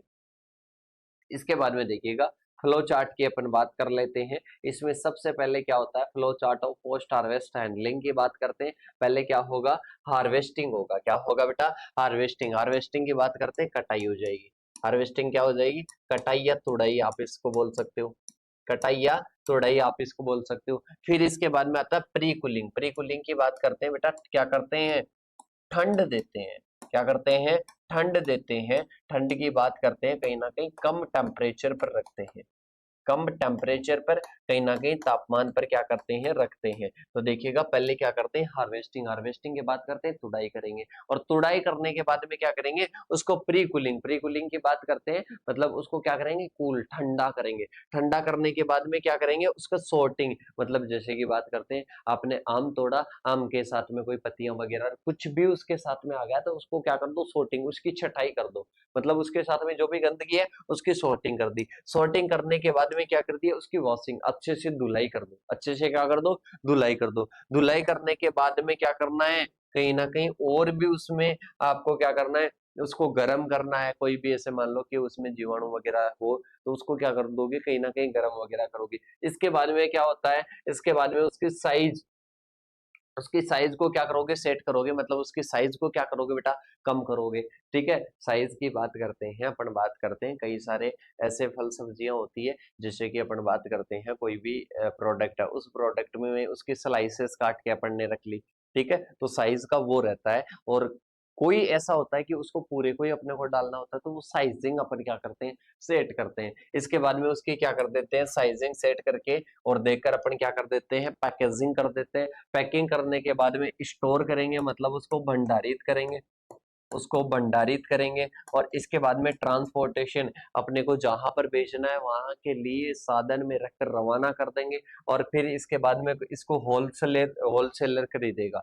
कौन खरीदेगा, जो बटा, जो थोक विक्रेता है, जो थोक विक्रेता है, वो थोक विक्रेता क्या करेगा बेटा, खरीदेगा। थोक विक्रेता क्या करेगा बेटा, खरीद करेगा। और इसके बाद में क्या होगा, री स्टोरिंग, और इसके साथ में रीसाइजिंग, रीपैकिंग, वो क्या करेगा, इसको दोबारा से निकाल कर दोबारा से क्या करेगा, दोबारा से सॉर्टिंग, कोई खराब हो गया है तो उसको बाहर निकाल देगा, और इसके साथ में रीसाइज करेगा और उसकी रीपैकिंग करेगा। फिर इसके बाद में साइजिंग का मतलब ये भी कर सकते हो कि साइज के अकॉर्डिंग छाट कर उसको क्या करना है, कहीं ना कहीं पैकिंग करना है। इसके बाद में ट्रांसपोर्टेशन, दोबारा से ट्रांसपोर्टेशन होगा, फिर रिटेलर के पास में जाएगा। रिटेलर किसको बेचेगा, कहीं ना कहीं कंज्यूमर को बेचेगा। रिटेलर खरीदता तो बड़ी मात्रा में है, और कहीं ना कहीं बेचता छोटी छोटी मात्रा में है। तो बेटा ये क्या होता है, ये कहीं ना कहीं अपन ने फल सब्जियों की तुड़ाई की, तुड़ाई के बाद में वो लास्ट कंज्यूमर तक पहुंच रहा है, वहां तक की पूरी प्रोसेस देखी। वहां तक की अपन ने पूरी प्रोसेस देखी कि तुड़ाई के बाद में कहीं ना कहीं वो लास्ट तक जा रहा है। तो लास्ट तक जाने की पूरी प्रोसेस क्या होती है, वो कहीं ना कहीं इसके माध्यम से अपन ने देखी है। अब इसके बाद में अपन चलते हैं आगे की ओर। आगे आता है flow chart of post harvest handling, मतलब बात करते हैं ये क्या हो जाता है, कहीं ना कहीं पोस्ट हार्वेस्ट हैंडलिंग का क्या हो जाता है, वही चार्ट हो जाता है। अपन हम बात करते हैं इसमें क्या करना है, इसमें अपने को पोस्ट हार्वेस्ट हैंडलिंग, मतलब बात करते हैं वेजिटेबल्स के लिए आएगा। वो किसके लिए था, वो कहीं ना कहीं फ्रूट्स के लिए था। अब आता है वेजिटेबल्स के लिए, मतलब सब्जियों की अपन कहीं ना कहीं हैंडलिंग कैसे करते हैं। तो देखो सबसे पहले तो क्या करेंगे, हार्वेस्टिंग करेंगे, इसमें से समझ लो। सबसे पहले तो तुड़ाई कर दी, तुड़ाई करने के बाद में उसको ठंडा करोगे, ठंडा करने के बाद में उसको क्लीन कर दो, मतलब सफाई कर दो, वॉशिंग वगैरह हो गया। इसके बाद में ट्रिमिंग, ट्रिमिंग की बात करते हैं, कटाई छटाई कर दो, जैसे कि अपन किसी में पत्ते वगैरह है तो उनको अलग कर दो। इसके बाद में ग्रेडिंग, ग्रेडिंग की बात करते हो तो उसको ग्रेड में डिवाइड कर दो, ये बहुत अच्छी क्वालिटी के, मीडियम क्वालिटी के, ये लो क्वालिटी के। तो उसके आधार पर आप क्या कर दो, उनको डिवाइड कर दो। फिर इसके बाद में क्या करोगे, सॉर्टिंग करोगे। फिर क्यूरिंग, कोई फसलें ऐसी होती है उनको सुखाना जरूरी होता है, उनकी नमी को कम करना जरूरी होता है, तो क्या करोगे, क्यूरिंग करोगे। फिर दोबारा से साइजिंग करोगे, क्या करोगे, अलग अलग साइज में डिवाइड करोगे। फिर इसके बाद में वैक्सिंग, वैक्सिंग क्यों करते हैं, वैक्सिंग इसलिए करते हैं ताकि उसका जो अंदर का जो नमी है, वो नमी का कहीं ना कहीं बाहर क्या नहीं हो, वाष्पोत्सर्जन नहीं हो। तो अपन क्या करते हैं बेटा, अपन कहीं ना कहीं वैक्सिंग, वैक्सिंग की बात करते हैं, मोम की परत लगाते हैं, चारों ओर क्या लगाते हैं, मोम की परत लगाते हैं। इसके बाद में आता है पैकेजिंग, पैकेजिंग की बात करते हैं, उसको क्या करते हैं बेटा, पैक करते हैं, उसको क्या करते हैं, पैक करते हैं, तो उसको क्या कर देंगे, पैकेजिंग कर देंगे। फिर ट्रांसपोर्टेशन, ट्रांसपोर्टेशन की बात करेंगे कि ये क्या होगा, अरे ट्रांसपोर्टेशन का मतलब है कि अपन भेज देंगे जो भी अपन से मंगवा रहा है उसको, तो इसको होलसेलर लेगा, मतलब ये बड़ी मात्रा में ही तो लेता है, बड़ी मात्रा में ही बेचता है। फिर होलसेलर क्या करेगा, फिर ट्रांसपोर्टेशन करेगा, और ये रिटेलर्स को देगा, और इसके साथ में कंज्यूमर्स को देगा। किसको देगा बेटा, जो रिटेलर्स है वो किसको देंगे, कंज्यूमर्स को देंगे। तो ये क्या होती है, ये कहीं ना कहीं सब्जियों की हैंडलिंग होती है। क्या होती है बेटा, सब्जियों की हैंडलिंग, मतलब सब्जियों को अपन क्या करते हैं, पहुंचाते हैं, किसके पास में पहुंचाते हैं बेटा, कहीं ना कहीं उपभोक्ता के पास में पहुंचाते हैं। किसके पास में पहुंचाते हैं? उपभोक्ता के पास में पहुंचाते हैं, कहीं ना कहीं कंज्यूमर के पास में पहुंचाते हैं। किसके पास में पहुंचाते हैं बेटा? कंज्यूमर या उपभोक्ता के पास में पहुंचाते हैं। अब इसके बाद में अपन चलते हैं आगे की ओर। आगे आता है स्टोरेज। क्या आता है बेटा? स्टोरेज। स्टोरेज की अपन बात करते हैं बेटा, अपन क्या करते हैं, कहीं ना कहीं फल और सब्जियों को लंबे समय तक रखने के लिए, फल और सब्जियों को लंबे समय तक रखने के लिए क्या करते हैं? स्टोर करते हैं, मतलब कहीं ना कहीं भंडारित करते हैं। अरे किसको भंडारित करते हैं? फल और सब्जियों को भंडारित करते हैं, तो वो क्या हो जाएगा? स्टोर होगा, मतलब उसकी शेल्फ लाइफ बढ़ जाती है। ठीक है, अभी मैं आपके सारे ऑब्जेक्टिव वगैरह बताऊंगा, इसके लिए आपको 1 मिनट का ब्रेक मिलता है, फिर इसके बाद में चलेंगे बेटा आगे की ओर।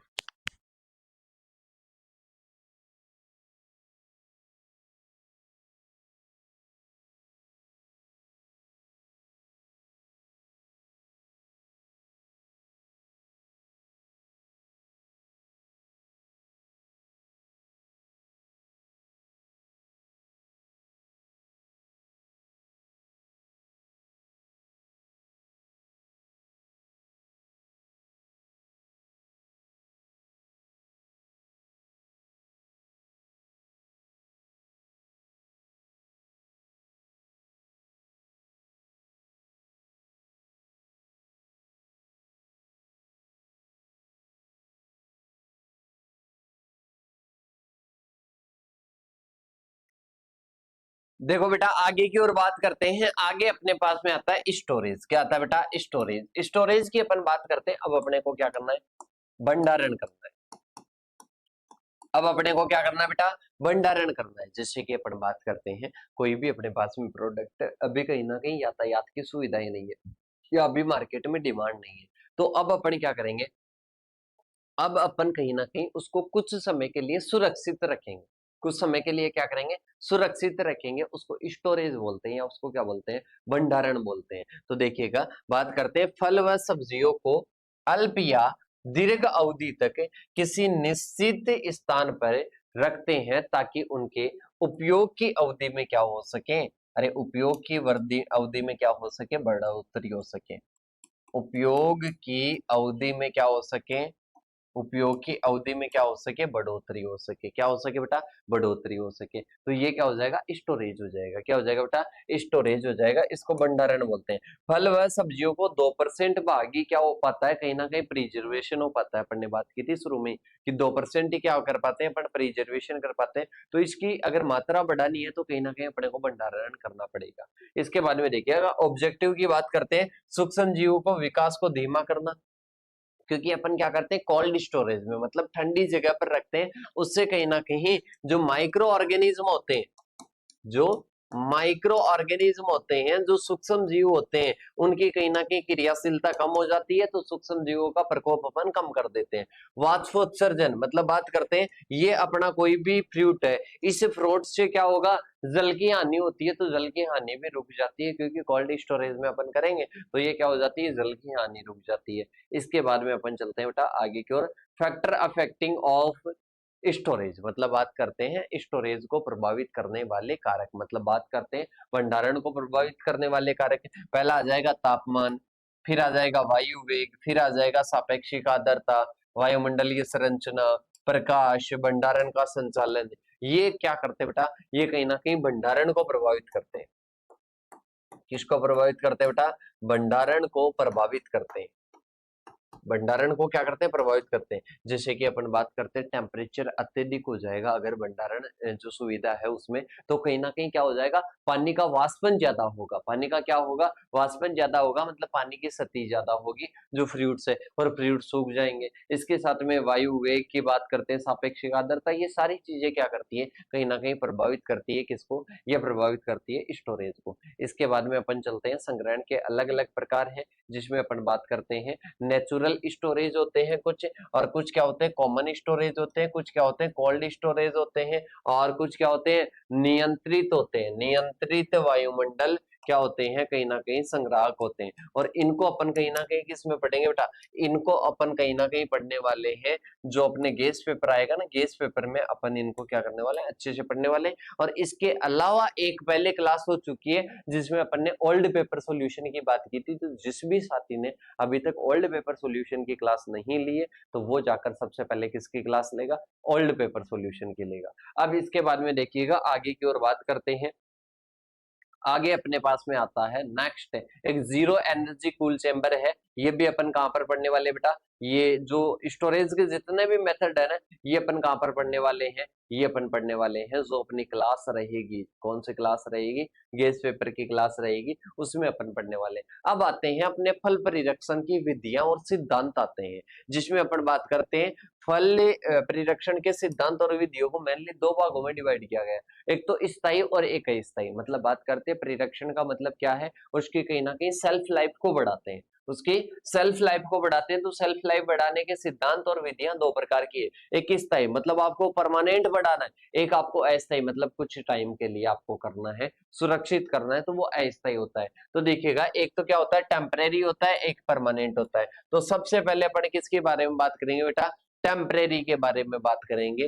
टेम्परेरी में क्या होता है, परिरक्षण की ऐसी विधियां जिनके द्वारा फल व सब्जियों को कुछ दिनों महीनों तक क्या कर सकते हैं, सुरक्षित कर सकते हैं। मतलब इसमें ज्यादा लंबा टाइम नहीं होगा, लंबा पीरियड नहीं होगा, इसमें क्या होगा कुछ महीने होंगे, कुछ महीने होंगे या इसके साथ में ही कुछ दिन तक, कुछ दिन तक क्या करेंगे बेटा, दिन तक क्या करेंगे, स्टोर करेंगे। तो ये क्या होता है, अस्थायी होता है। कौन सा होता है बेटा, अस्थायी परिरक्षण होता है। मतलब बात करते हैं टेम्परेरी, अरे क्या होता है बेटा, टेम्परेरी होता है। अरे कौन सा हो जाएगा, टेम्परेरी हो जाएगा। इसमें क्या क्या करते हैं बेटा, इसमें देखना सारी कौन कौन सी विधियां अपन इसमें अपनाते हैं। मतलब अस्थायी सिद्धांत हो गया, इसमें कौन कौन सी विधियां अपनाते हैं। तो इसमें सबसे पहली विधि हो जाएगी स्वच्छता।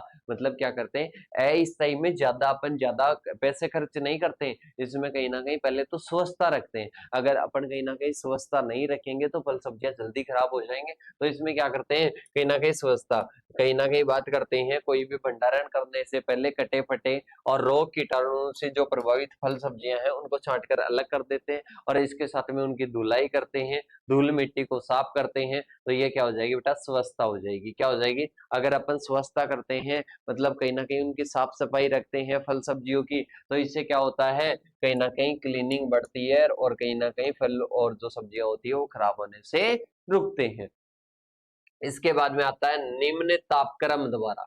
मतलब अब क्या करेंगे, मतलब कहीं ना कहीं स्वच्छता रख ली, स्वच्छता के बाद में दूसरी विधि आती है लो टेम्परेचर पर रखेंगे। किस पर, लो टेम्परेचर पर। ताजे फल व सब्जियों को निम्न तापमान पर बिना किसी परिवर्तन के कुछ समय तक क्या करते हैं, भंडारित करते हैं। कुछ समय तक अपन कम टेम्परेचर पर, लो टेम्परेचर पर, कोई अपने को भंडारण वगैरह की सुविधाएं नहीं है, ज्यादा कोई जरूरत नहीं है, पर अपने को बस ओनली क्या करना है, ओनली निम्न टेम्परेचर, मतलब अपने को लो टेम्परेचर चाहिए, उस पर आसानी से स्टोर कर सकते हैं। ये नेक्स्ट विधि हो जाएगी। फिर इसके बाद में आता है मतलब कुछ समय तक खराब होने से बचा सकते हैं। फिर आता है उच्च तापमान, मतलब सूक्ष्म जीवों की क्रियाशीलता एवं वृद्धि को उच्च तापक्रम द्वारा क्या किया जाता है, नष्ट किया जाता है, जिसमें अपन बात करते हैं 160 से लेकर 180 डिग्री फ़ारेनहाइट, 160 से लेकर 180 डिग्री फ़ारेनहाइट कहीं ना कहीं अपने यूज में लेते हैं। और इससे कहीं ना कहीं क्या हो जाती है, इससे कहीं ना कहीं अभिक्रिया भी क्या हो जाती है, कम हो जाती है। जैसे कि बात करते हैं ब्लॉन्चिंग हो जाएगा, और इसके साथ में क्या हो जाएगा, पाश्चुरीकरण हो जाएगा। क्या हो जाएगा बेटा, पाश्चुरीकरण हो जाएगा, और इसके साथ में ब्लॉन्चिंग हो जाएगा। ये अपने क्या होता है बेटा, उच्च तापक्रम क्या होता है, उच्च तापक्रम होता है, जिससे अपन कहीं ना कहीं क्या करते हैं, स्टोर करते हैं। इसके बाद में आता है वायु निष्कासन। बेटा अपन बात करते हैं अगर वायु रहेगी वहां पर, अगर कहीं ना कहीं अपन स्टोर करते हैं, किसी को भी स्टोर करते हैं, कोई डिब्बे में अपन ने रख दिया, तो उसमें अगर वायु उपस्थित रहेगी तो अपने को पता है जो भी माइक्रो ऑर्गेनिज्म है, जो भी क्या है, माइक्रो ऑर्गेनिज्म है, उन माइक्रो ऑर्गेनिज्म को क्या मिलती है, उन माइक्रो ऑर्गेनिज्म को कहीं ना कहीं O2 मिल जाएगी, वो शोषण करेंगे, और वो शोषण करेंगे तो क्या होगा, फल सब्जियां क्या हो जाएगी, खराब हो जाएगी। क्या हो जाएगी? खराब हो जाएगी, क्योंकि अपन बात करते हैं शोषण करेंगे, माइक्रो ऑर्गेनिज्म अच्छे से जीवित रहेंगे तो वैसा नष्ट हो जाएगी फल सब्जियां। अब इसके बाद में बात करते हैं, नेक्स्ट आता है नमी निष्कासन। मतलब कुछ अपने पास में फल और सब्जियां ऐसी होती है, उनकी अगर उनमें ज्यादा नमी होती है तो वो जल्दी फलों को खराब करती है, तो इसलिए काफी हद तक उनकी नमी को, मॉइस्चर को रिड्यूस कर दिया जाता है, नमी को कम कर दिया जाता है। तो ये क्या हो जाएगा? नमी निष्कासन हो जाएगा, मॉइस्चर को क्या कर देते हैं? रिड्यूस कर देते हैं। इसके बाद में आता है मृदु प्रतिरोधक, प्रतिरोधी पदार्थों का प्रयोग करते हैं, जो कि कहीं ना कहीं सूक्ष्म जीवों की क्रियाशीलता इनको नहीं बढ़ने देता है। इसमें आता है नमक का 6 से 8% प्रयोग करते हैं, और कहीं ना कहीं चीनी का 42 से 50% प्रयोग लेते हैं, कहीं ना कहीं सिरका का 0.5 से 1.5% काम में लेते हैं, और कुछ मसाले वगैरह यूज में लेते हैं टमाटर के सॉस में, जैसे कि बात करते हैं सिरका यूज में लेते हैं। और जो अपने क्या होता है, अचार होता है, जैसे कि अचार में अपन क्या लेते हैं, कहीं ना कहीं अपन बात करते हैं नमक का प्रयोग करते हैं। तो बेटा ये क्या है? ये अपने कहीं ना कहीं है क्या? ये अस्थायी जो अपने सिद्धांत था, उस सिद्धांत की विधियां हैं कि इन विधियों के द्वारा आप क्या कर सकते हो, कहीं ना कहीं फल और सब्जियों को कुछ टाइम तक, कुछ 1 महीने तक या इसके साथ में कुछ दिनों तक आप क्या कर सकते हो, स्टोर रख सकते हो। तो दैट इज वो अपने क्या होता है, वो कहीं ना कहीं अस्थायी होता है। अब आता है स्थायी, मतलब अब अपने को भाई साहब लंबे समय तक रखना है। लंबे समय तक क्या रखना है? स्टोर रखना है। तो उसके लिए कहीं ना कहीं स्थायी करना पड़ेगा। स्थायी करने के लिए अपन क्या करते हैं? स्थायी करने के लिए सबसे पहले जीवाणु विहीनीकरण, सबसे पहले क्या करेंगे बेटा? जीवाणु विहीनीकरण, मतलब बात करते हैं जीवाणुओं को नष्ट कर देंगे। सीधा सा मतलब ये है, अपन जो भोज्य पदार्थ है, जो भी अपन संग्रहित कर रहे हैं, फल सब्जियां हैं, उनमें जीवाणुओं को नष्ट कर देंगे। और फिर इसके बाद में डिहाइड्रेशन और इसके साथ में ड्राइंग, मतलब उसमें जो उपस्थित जो नमी है, उस नमी को काफी हद तक क्या किया जाता है? कम किया जाता है, मतलब कहीं ना कहीं सुखाया जाता है। इसके बाद में आता है किण्वीकरण। किण्वीकरण की बात करते हैं तो फर्मेंटेशन के द्वारा, फर्मेंटेशन या किण्वन के द्वारा क्या होता है बेटा? किण्वन के द्वारा, किण्वन के द्वारा कहीं ना कहीं बात करते हैं तो जो फल सब्जियां हैं, वो फल सब्जियां कहीं ना कहीं क्या होती है, वो लंबे समय तक अपन रख सकते हैं उनको। जैसे कि समझना इधर कि किण्वीकरण में क्या होता है, कोई शर्करा युक्त पदार्थ होता है और उनका एंजाइम युक्त सूक्ष्म जीवों के द्वारा अपघटन होता है। क्या होगा? कोई शर्करा युक्त पदार्थ होगा, जैसे कि ग्लूकोज वगैरह हो गया, और उनका एंजाइम युक्त जो सूक्ष्म जीव है उनके द्वारा अपघटन होगा। अपघटन हो गया, अपघटन से ऐसे पदार्थों का निर्माण होगा जो कि कहीं ना कहीं अवांछित सूक्ष्म जीवों और एवं इसके साथ में ही एंजाइम की गतिविधियों को क्या करता है? रोकता है। तो ये क्या हो जाएगा? किण्वीकरण हो जाएगा। क्या हो जाएगा बेटा? किण्वीकरण हो जाएगा। अल्कोहलिक किण्वन की बात करते हैं तो इस किण्वन में हेक्सोज शर्करा का अपघटन होकर, अपघटन किसके द्वारा होता है? खमीर के द्वारा होता है। किसके द्वारा होता है? खमीर के द्वारा हेक्सोज शर्करा का अपघटन होगा, और अपघटन के दौरान एल्कोहल और कार्बन डाइऑक्साइड बनेगी। तो ये अल्कोहलिक किण्वन होता है। इसमें विभिन्न प्रकार की मदिराएं बनाई जाती है। क्या बनाई जाती है? विभिन्न प्रकार की मदिराएं बनाई जाती है। इसके बाद में आता है अपन परिरक्षक का प्रयोग करेंगे। किसका प्रयोग करेंगे बेटा? परिरक्षक, मतलब कोई भी प्रिजर्वेटिव है, उस प्रिजर्वेटिव पदार्थ का क्या करेंगे? कहीं ना कहीं यूटिलाइज करेंगे, उपयोग करेंगे। तो इसमें आता है कोई भी आपने क्या कर लिया, नमक यूज में ले लिया, शक्कर यूज में ले लिया, सिरका यूज में ले लिया, मसाला, तेल, ये यूज करके कहीं ना कहीं आप क्या कर सकते हो, कोई भी अपने पास में प्रोडक्ट है, उस प्रोडक्ट की सेल्फ लाइफ को क्या कर सकते हो? इंक्रीज कर सकते हो। तो ये अपने आ जाएगा कि परिरक्षक पदार्थ आप मिलाओ और इसके बाद में स्थायी परिरक्षण कर लो। तो देखो इसमें नमक का प्रयोग कितना करते हैं, किसमें बात कर रहे हैं? स्थायी में बात कर रहे हैं, तो कितना होता है? कहीं ना कहीं 15 से 20% यूज में लेते हैं। शर्करा की बात करते हैं तो 65 से 70% होता है। 15 से 20 क्या होता है? नमक का प्रयोग करते हैं। शर्करा किस में यूज में लेते हैं? मुरब्बा और जेली में। अचार और चटनी में क्या यूज में लेते हैं? नमक यूज में लेते हैं। अब देखिएगा आगे की ओर बात करते हैं। सिरका का प्रयोग करते हैं, 2% काम में लेते हैं और 2% काम में लेते हैं कहीं ना कहीं अचार के लिए। अचार को आपको पता है तेल में रखा जाता है। अचार को किस में रखा जाता है बेटा? तेल में रखा जाता है। अचार को तेल में क्यों रखा जाता है? ताकि कोई फफूंद वगैरह ना लगे और इसके साथ में ही वो क्या हो जाए, वो कहीं ना कहीं लंबे समय तक, वो लंबे समय तक क्या रहे, स्टोर रहे। तो वो क्या होता है, तेल के द्वारा, तेल के द्वारा क्या होता है, तेल के द्वारा कहीं ना कहीं स्टोर होता है। तेल के द्वारा क्या होता है, कहीं ना कहीं अपने क्या होता है, उसकी जो सेल्फ लाइफ है वो बढ़ाई जाती है। कहीं ना कहीं जो सूक्ष्म जीव है उनकी वृद्धि को रोका जाता है तेल में डुबोए रखकर। अब इसके बाद में आता है रासायनिक परिरक्षक द्वारा, जैसे कि अपन बात करते हैं पोटेशियम मेटाबाइसल्फाइड आ जाएगा या फिर सोडियम बेंजोएट हो जाएगा। ये क्या होते हैं, रासायनिक क्या होते हैं, परिरक्षक होते हैं। इनका प्रयोग करके कहीं ना कहीं स्थायी रूप से क्या कर सकते हैं, प्रिजर्व कर सकते हैं अपने प्रोडक्ट्स को। तो ये हो जाएंगे। इसके बाद में कार्बन डाइऑक्साइड का भी प्रयोग करते हैं, जो कि कार्बनिकृत जो पेय पदार्थ होते हैं, जो पेय पदार्थ होते हैं उसमें CO2 यूज में लेते हैं। इसके बाद में रेडिएशन के द्वारा क्या होते हैं, सूक्ष्म जीवों को नष्ट करते हैं और गामा विकिरण वगैरह का प्रयोग करते हैं। और कहीं ना कहीं इनके द्वारा भी क्या करते हैं, स्थायी परिरक्षण करते हैं। क्या करते हैं बेटा, परमानेंट प्रिजर्वेटिव करते हैं। तो ये क्या हो जाएंगे बेटा, प्रिजर्वेशन के मेथड हो जाएंगे। इसके बाद में आता है वैल्यू एडिशन कॉन्सेप्ट है। वैल्यू एडिशन की अपन बात करते हैं। अब वैल्यू एडिशन आ गया, मतलब अभी तक अपन पढ़ रहे थे कि जो है वैसे के वैसे अपने को कुछ ना कुछ करना है, पर अब आता है वैल्यू एडिशन। वैल्यू एडिशन की बात करते हैं, टमाटर का सॉस बना दिया, अमरूद की जेली बना दी और इसके साथ में आपने पपीता का जैम बना दिया। तो ये क्या कर दिया बेटा, वैल्यू एडिशन कर दिया। मतलब कहीं ना कहीं मूल्य बढ़ा दिया। क्या बढ़ा दिया बेटा, मूल्य बढ़ा दिया। तो मूल्य बढ़ाने की जब अपन बात करते हैं तो इसमें सबसे पहले देखो, अधिक लाभ के लिए, अधिक लाभ के लिए फल सब्जियों फूलों को लंबे समय तक बनाए रखना। मतलब अधिक लाभ के लिए कहीं ना कहीं फल सब्जियों और फूलों को लंबे समय तक बनाए रखना, वो चाहे परिवर्त करके भी हो सकता है, वो बिना परिवर्त के भी हो सकता है। तो देखिएगा, बात करते हैं, अपने टॉपिक आता है जैम जेली मार्मलेड के बारे में पढ़ना है। जैम की बात करते हैं तो फल सब्जियों के गुद्दे को अम्ल चीनी के साथ में मिलाते हैं और कहीं ना कहीं पदार्थ में चीनी की मात्रा 68% रखते हैं। अरे कितनी रखते हैं, शर्करा या चीनी की मात्रा 68% रखते हैं किसमें, जैम में। और इसके साथ में ही जेली की बात करते हैं तो जेली में कितनी रखते हैं, 65 रखते हैं। कितनी रखते हैं बेटा, शर्करा की मात्रा कितनी रखते हैं, 65 रखते हैं। और जैम में कितनी रखते हैं, 68 रखते हैं। तो देखो, फल सब्जियों को गुदे को अम्ल और इसके साथ में ही बात करते हैं चीनी के साथ में अपन मिलाते हैं और कहीं ना कहीं पकाते हैं, तो क्या बनती है अपने पास में, जैम बनती है। TSS भी कितना होता है, 68% होता है। खट्टे फलों की बात करते हैं, 1 किलोग्राम।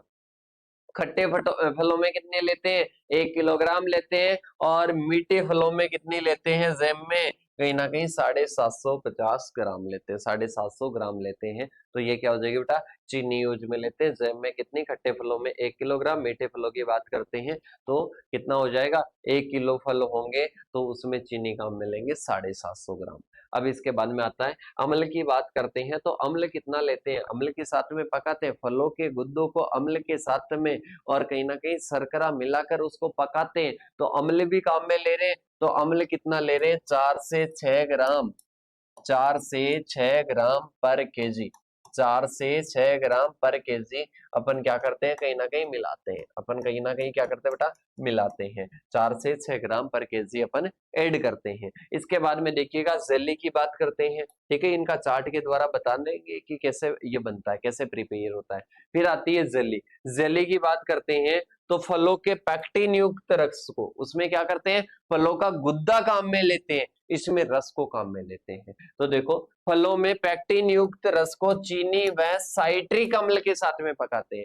फलों के रस को चीनी व साइट्रिक अम्ल के साथ में मिलाते हैं और कहीं ना कहीं पकाते हैं, तो वो क्या बनती है, जेली बनती है। पैक्टिन इसमें 0.8 से 1% रखते हैं, चीनी 65% रखते हैं। खटास कितनी होती है, 0.75 होती है। और पानी कितना होता है, 33 से 38% होता है। तो ये क्या हो जाएगा, जेली हो जाएगी। मार्मलेड की भी बात कर लेते हैं, यह एक प्रकार की जेली है, पर नींबू वर्गीय फलों की ये तैयार होती है। स्वाद इसका कड़वा होता है। मार्मलेड में पैक्टिन और अम्ल जेली की अपेक्षा अधिक होते हैं। क्या होते हैं, जेली की अपेक्षा अधिक होते हैं। तो ये क्या हो जाएगी, सेम की क्या हो जाएगी बेटा, कहीं ना कहीं अपने पूरा फ्लो चार्ट हो जाएगा। जेम के फ्लो चार्ट में बात करते हैं तो सबसे पहले क्या हो जाएगा, सबसे पहले पके हुए फल लेंगे और इसके बाद में उनको धोएंगे, धोने के बाद में उनको छिलेंगे, बेटा आराम से लिख सकते हो मेरे हिसाब से, छिलेंगे, छिलने के बाद में उसमें शुगर चीनी मिलाएंगे, फिर उनको बॉईल करेंगे, फिर उनको साइट्रिक एसिड मिलाएंगे, फिर जो अपने एंड पॉइंट है 68% की बात करते हैं टीएसएस, वो चेक करेंगे, फिर इसके साथ में इसको क्या करेंगे, बोटल्स में भरेंगे और भरने के बाद में उनको स्टरलाइज करेंगे, कूलिंग करेंगे, वैक्सिंग, वैक्सिंग की बात करते हैं उसमें किसी प्रकार का कोई भी अंदर प्रवेश ना करे, वैक्सिंग करेंगे और सीलिंग करेंगे और फिर क्या कर लेंगे, स्टोर कर लेंगे, क्या कर लेंगे, स्टोर कर लेंगे। तो ये जैम बनाने का पूरा प्रोसेस है। ओके, अब इसके बाद में आता है flow chart for jelly. Jelly की बात करते हैं, पहले फ्रूट, फ्रूट को क्या करेंगे, धोएंगे, धोने के बाद में उनको छोटे छोटे टुकड़ों में डिवाइड कर लेंगे, छोटे छोटे टुकड़ों में क्या कर लेंगे बेटा, डिवाइड कर लेंगे, डिवाइड करने के बाद में उनको बॉईल करते हैं और बॉईल करने के बाद में साइट्रिक अम्ल मिलाएंगे और फिर इसके बाद में क्या करेंगे, जजिंग पॉइंट मतलब बात करते हैं टीएसएस देखेंगे 65% है। इसके साथ में ही बात करते हैं निर्जमीकृत बोतलों में भरेंगे और निर्जमीकृत बोतलों में भरने के बाद में उसको ठंडा करेंगे, क्या करेंगे, ठंडा करेंगे, वैक्सिंग करेंगे और फिर इसके क्या कर देंगे, मतलब कैपिंग का मतलब होता है ढक्कन वगैरह लगाकर उसको क्या कर देंगे, स्टोर कर देंगे। तो ये बेटा क्या होती है, जेली होती है। क्या होती है बेटा, जेली होती है। फिर इसके बाद में आता है बेटा ड्राई फ्रूट्स लेंगे, मार्मलेड की बात कर रहे हैं, ड्राई फ्रूट्स लेंगे, उनको कहीं ना कहीं वॉशिंग करेंगे, पीलिंग, पीलिंग की बात करते हैं, उनको क्या करेंगे, छीलेंगे, छीलने के बाद में उनकी कटिंग करेंगे, कटिंग के बाद में क्या करेंगे, कहीं ना कहीं अपन उनको क्या करेंगे, छोटे छोटे स्लाइसेस में क्या कर देंगे, डिवाइड कर देंगे, फिर उनको बॉईल करते हैं, फिर कहीं ना कहीं उनका जो एक्सट्रैक्ट है, इनका जो एक्सट्रैक्ट है उसको क्या करते हैं, स्टैनिंग करते हैं, इसके साथ में ही उनको पैक्टिन मापते हैं, उसमें क्या करते हैं, पैक्टिन मेजर करते हैं, फिर उसमें शर्करा मिलाएंगे, फिर कहीं ना कहीं उसको पकाने के लिए रखेंगे और फिर बात करते हैं तो बॉईल करते हैं,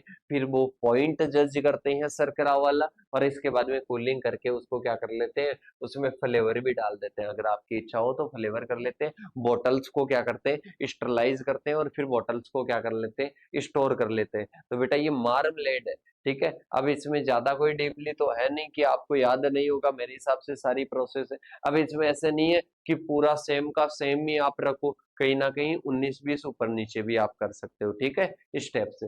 अब इसके बाद में आता है, ऐसे तो मत कर देना कि पहले लास्ट में छिल रहे हो और शुरू में पैक कर रहे हो, ऐसे नहीं बोल रहा मैं कि एक दो स्टेप अपने अकॉर्डिंग भी हो तो कोई दिक्कत नहीं है। इसके बाद में देखिएगा मुरब्बा की बात करते हैं बेटा, मुरब्बा कहीं ना कहीं सेब और आंवला का बनाया जाता है और कहीं ना कहीं 3 प्रकार से बना सकते हैं। अपन बात करते हैं कैंडी होता है, जिसमें बात करते हैं 75 से 80% क्या होती है, चीनी होती है। फलों के टुकड़ों को मिलाकर कहीं ना कहीं चीनी के गाढ़े घोल में रख देते हैं और 15 से 20 मिनट तक क्या करते हैं, सुखाते हैं। अरे इसमें कुछ भी नहीं होता है, अपन मुरब्बा में कैंडी में बात करते हैं तो 75 से 80% तो चीनी होगी और फलों का एक घोल होगा, उस घोल में, चीनी के गाढ़े घोल में क्या कर देते हैं, कहीं ना कहीं अपने क्या करते थे 15 से 20 मिनट तक जो आंवला वगैरह है उसको क्या कर देते हैं, उसकी जो स्लाइसेस है उनको उसमें डाल देंगे, सुखा देंगे और कहीं ना कहीं कैंडी बनकर तैयार हो जाएगी। इसके बाद में आता है फर्मेंटेड और नॉन फर्मेंटेड बेवरेजेस, मतलब बात करते हैं पेय पदार्थ है, पेय पदार्थ में किण्विकृत है, अकिण्विकृत है, मतलब जिनका फर्मेंटेशन हुआ, फर्मेंटेशन के बारे में बात की थी, तो जिनका फर्मेंटेशन हो चुका है वो फर्मेंटेड रहेंगे, जिनका फर्मेंटेशन नहीं हुआ है वो नॉन फर्मेंटेड रहेंगे। तो देखो पहले बात करते हैं फ्रूट जूस, बिना फर्मेंटेड के होते हैं। अरे फलों का जूस अपन ने बनाया तो बेटा वो क्या होगा, वो नॉन फर्मेंटेड है। इसके साथ में एक क्या होता है, अरे एक क्या होता है, मदिरा है, जैसे कि शराब की बात करते हैं, वो क्या है बेटा, वो फर्मेंटेड है, वो क्या है, फर्मेंटेड है, कहीं ना कहीं किण्वन के बाद में प्राप्त हुई है। एक नॉन फर्मेंटेड जैसे कि फलों के जूस का कौन सा अपन ने फर्मेंटेशन किया, तो वो क्या होता है, नॉन फर्मेंटेड। मतलब बात करते हैं फ्रूट जूस से, बिना खमीकरण के या किण्वीकरण किए, बिना चीनी मिलाए, स्वस्थ और पके फलों से निकलने वाला जो तरल पदार्थ होता है वो फल रस कहलाता है। और बात करते हैं फलों से बनाए गए पेय पदार्थ क्या होते हैं, फ्रूट बेवरेजेस होते हैं और फलों को सिरप, शरबत या सिरप के रूप में प्रयोग लेते हैं। इसमें बात करते हैं प्रीरक्षित करना। इसमें क्या होता है, एक तो नॉन फर्मेंटेड होता है, एक फर्मेंटेड। फर्मेंटेड का मतलब है किण्वन किया गया है, मतलब बात करते हैं वाइन। इसके साथ में इसमें क्या होता है, नेक्टर, कॉर्डियल, स्क्वेस, ये अलग अलग प्रकार के होते हैं, तो ये क्या हो जाएगा, प्रीरक्षण हो जाएगा। अब इसके बाद में अपन बात करते हैं आगे की ओर।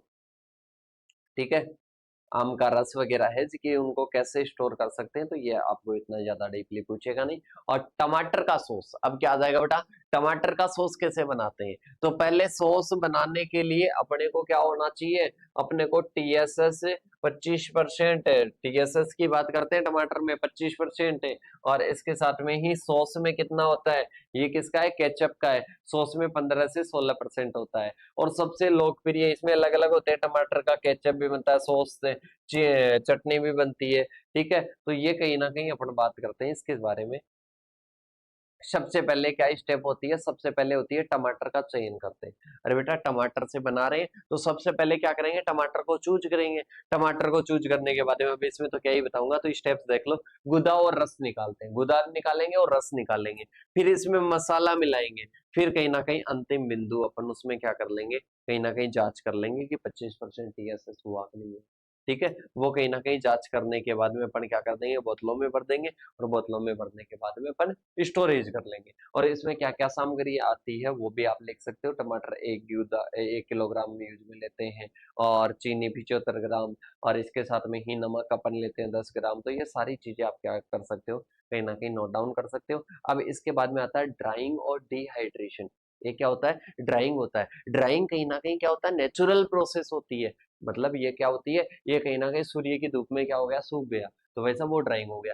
डिहाइड्रेशन मतलब कृत्रिम, ये करवाया जाता है, ये कहीं ना कहीं जल को निकाला जाता है। तो देखो बात करते हैं सन ड्राइंग, मतलब मेथड्स की बात करते हैं, तो रंग और स्वाद में परिवर्तन हो जाता है। अरे आप कहीं ना कहीं सूर्य की धूप में सुखाते हो तो रंग और स्वाद चेंज हो जाता है। मैकेनिकल मशीनों की बात करते हैं तो मशीनों में ये क्या होता है, कृत्रिम तरीके से ये डिहाइड्रेटर के द्वारा होता है। ऑस्मोटिक की बात करते हैं तो ऑस्मोटिक भी किस में आ जाएगा, डिहाइड्रेशन में आ जाएगा। अर्ध पारगम्य झिल्ली के माध्यम से विलेय की कम सांद्रता से उच्च सांद्रता तक पानी को हटाने की प्रक्रिया क्या होती है बेटा, कहीं ना कहीं ऑस्मोटिक ड्राइंग होती है, जो कि डिहाइड्रेशन के अंतर्गत आता है।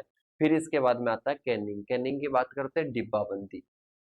क्या होता है, डिब्बाबंदी, मतलब अपने पास में कोई भी प्रोडक्ट है, उस प्रोडक्ट को क्या कर देंगे, डिब्बे में भरेंगे, और डिब्बे में भरने के बाद में उसको क्या कर देंगे, पैकिंग कर देंगे। तो निकोलस एपर्ट ने दिया था, किसने दिया था बेटा, निकोलस एपर्ट ने दिया था। और सबसे ज्यादा मटर की होती है डिब्बेबंदी। तो देखिएगा वह प्रोसेस, इसमें डिब्बा या बोतल में खाद्य पदार्थों को भरकर उसको क्या कर देते हैं, हवा रहित तो उसको बंद कर दिया जाता है, दैट इज कैनिंग होता है। और कहीं ना कहीं ये निकोलस एपर्ट ने दिया था। इसकी प्रोसेस देख लो, सबसे पहले फलों का चुनाव कर लो, जिसकी भी आपको पैकिंग करनी है, कैनिंग करनी है, तो सबसे पहले क्या करते हैं, फलों का चुनाव, छटाई, छटाई की बात करते हैं, सॉर्टिंग, उसमें से कोई भी कचरा वगैरह है, धुलाई करते हैं, छीलते हैं, उबालते हैं, ब्लॉन्चिंग करते हैं, फिर ठंडा करते हैं, फिर डिब्बों में या बोतलों में भरेंगे, फिर कहीं ना कहीं चीनी का घोल वगैरह वो बनाकर ब्राइनिंग, बाइंडिंग करेंगे, मतलब इसमें चीनी का घोल क्या होता है बेटा, ब्राइनिंग होता है। इसमें कहीं ना कहीं उपचारित करेंगे, और इसके साथ में बोतलों को बंद करेंगे, संसाधन करेंगे, मतलब उसमें से जो भी स्टरलाइज वगैरह कर देंगे, कोई भी जीवाणु वगैरह है वो हट जाएंगे बोतल से। ठीक है, और इसके साथ में बोतलों को ठंडा करके लेबल करके उसको क्या कर देंगे, भंडारित कर देंगे। क्या कर देंगे बेटा, उसको भंडारित कर देंगे। तो आई होप आप सभी का ये क्या होता है, ये अपनी पोस्ट हार्वेस्ट टेक्नोलॉजी जो सब्जेक्ट थी ये कंप्लीट होती है। इसके पहले ओल्ड पेपर वाली क्लास सभी को देखनी है बेटा, उसके लिए मैसेज कर देना, आपको लिंक मिल जाएगी एप्लीकेशन के, या डिस्क्रिप्शन पर मिल जाएगी। कहाँ पर, डिस्क्रिप्शन में मिल जाएगी। तो अपन बात करते हैं कि आपको जो लिंक वगैरह है वो कहाँ पर मिलेगी, इन नंबरों पर मिलेगी, व्हाट्सएप पर मैसेज कर देना, या फिर इसके साथ में ही डिस्क्रिप्शन में लिंक मिल जाएगी, प्ले स्टोर पर ब्राइट एग्रो क्लासेस के नाम से मिल जाएगा। और जो भी अभी चैनल पर नए हैं तो वो चैनल को शेयर करें, इसके साथ में ही लाइक और कमेंट्स और सब्सक्राइब करना ना भूलें। तो बेटा मिलते हैं नेक्स्ट सेशन के साथ में। नेक्स्ट सेशन रहेगा गेस्ट पेपर का। इसके पहले अपने किसका आ चुका है, पहले किसका आ चुका है बेटा, ओल्ड पेपर सॉल्यूशन का, सभी साथियों को देखना है। ओके, तो मिलते हैं नेक्स्ट सेशन के साथ में, तब तक के लिए जय जवान जय किसान साथियों।